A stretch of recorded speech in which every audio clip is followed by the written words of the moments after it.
राजस्थान में अब परिवर्तन होके रहेगा। राजस्थान के लिए बीजेपी ने अपनी तीसरी लिस्ट अभी जारी नहीं की है। 76 नामों का ऐलान होना है, जिसके लिए कई दावेदार तैयार हैं। इस बीच एक नाम पिछले 2 दिनों से राजस्थान की सियासत में खूब सुर्खियों में है और वो नाम है युवा नेता रविंद्र सिंह बाटी का।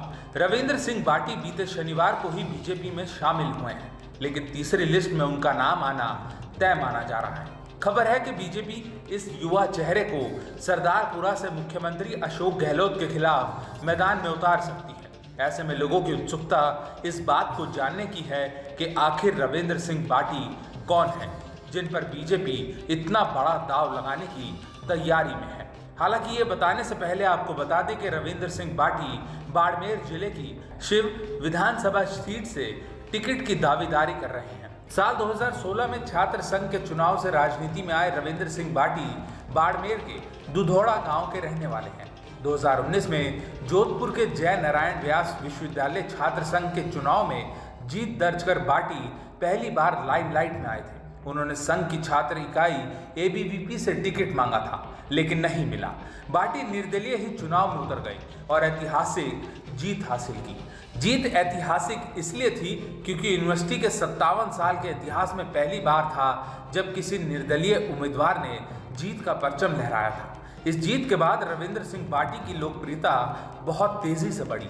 आपको बता दें, सूबे के मुख्यमंत्री अशोक गहलोत और केंद्रीय मंत्री गजेंद्र सिंह शेखावत भी इसी यूनिवर्सिटी की देन है। अपने आक्रामक रवैये के चलते बाटी बहुत ही कम समय में युवाओं में बेहद लोकप्रिय हो गए। समय समय पर बाटी ने युवा हितों के लिए कई आंदोलन किए, जिससे उनकी लोकप्रियता यूनिवर्सिटी और आसपास के इलाकों से निकलकर पूरे बाड़मेर में फैल गई। बाटी ने यूनिवर्सिटी की जमीन बचाने के लिए हजारों छात्रों के साथ गहलोत सरकार के खिलाफ विधानसभा का घेराव भी किया था। इस आंदोलन में बाटी यूनिवर्सिटी की जमीन बचाने में कामयाब भी रहे थे। 33 साल के रविंद्र सिंह बाटी बाड़मेर के राजपूत परिवार से आते हैं। उनके पिता शैतान सिंह बाटी शिक्षक हैं। बाड़मेर से शुरुआती पढ़ाई के बाद उदयपुर के मोहन लाल सुखाड़िया यूनिवर्सिटी से स्नातक की डिग्री ली। इसके बाद जोधपुर के जय नारायण व्यास विश्वविद्यालय से LLB किया। वकालत की पढ़ाई के बाद राजनीति को अपना करियर चुनने वाले बाटी के परिवार का दूर दूर तक राजनीति से कोई नाता रिश्ता नहीं रहा है।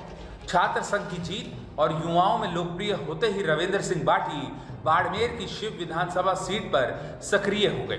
पिछले लंबे समय से वो वहां प्रचार प्रसार में जुटे हुए थे। यहाँ तक कि पिछले 2 महीने से लगातार शिव विधानसभा के अलग अलग गांव में हजारों किलोमीटर की जन संवाद यात्रा वो निकाल चुके हैं। ये यात्रा हाईवे या मुख्य शहर नहीं बल्कि उन इलाकों से होकर गुजरी जहां आज़ादी के 75 साल बाद भी सड़कें तो दूर मोबाइल नेटवर्क तक नहीं पहुंच पाया है। इसी यात्रा के दौरान केंद्रीय मंत्री और राजस्थान में बीजेपी के बड़े रणनीतिकार गजेंद्र सिंह शेखावत की नजर उन पर पड़ी। शेखावत इस युवा नेता से इतने प्रभावित हुए कि बीजेपी में लाने का मन बना लिया। इस काम में प्रदेश अध्यक्ष CP जोशी ने उनका भरपूर साथ दिया और आखिरकार भाटी बीजेपी में शामिल हो गए। युवाओं में अच्छी पकड़ होने के साथ साथ भाटी मुसलमान वोट बैंक में भी सेंधमारी करने में काबिल है। माना जा रहा है कि बीजेपी में बाटी की एंट्री से पश्चिमी राजस्थान में बीजेपी को बड़ा फायदा होगा। हालांकि बाटी जिस शिव सीट से चुनाव लड़ना चाहते हैं, वहां से टिकट मिलना मुश्किल लग रहा है, क्योंकि इस सीट से पहले ही बीजेपी के कई दावेदार ताल ठोक चुके हैं। ऐसे में जो खबरें सामने आ रही हैं, उसके मुताबिक बीजेपी उन्हें अशोक गहलोत के खिलाफ जोधपुर की सरदारपुरा विधानसभा सीट से टिकट दे सकती है, लेकिन बाटी के लिए यहाँ लड़ाई बहुत मुश्किल होगी। गहलोत साल 1998 से इस सीट से लगातार जीतने आ रहे हैं, यानी पिछले 25 सालों में बीजेपी यहाँ कभी जीत नहीं पाई है। गहलोत जिस माली जाति से आते हैं, उसका सरदारपुरा में दबदबा है। करीब 2 लाख वोटर वाली इस विधानसभा सीट पर करीब 40,000 माली वोटर हैं। 28,000 मुस्लिम, 35,000 अनुसूचित जाति और अनुसूचित जनजाति और 20,000 राजपूत के साथ साथ 8,000 बनिया वोटर हैं। कुल मिलाकर बीजेपी के लिए इस सीट पर खोने के लिए कुछ नहीं है।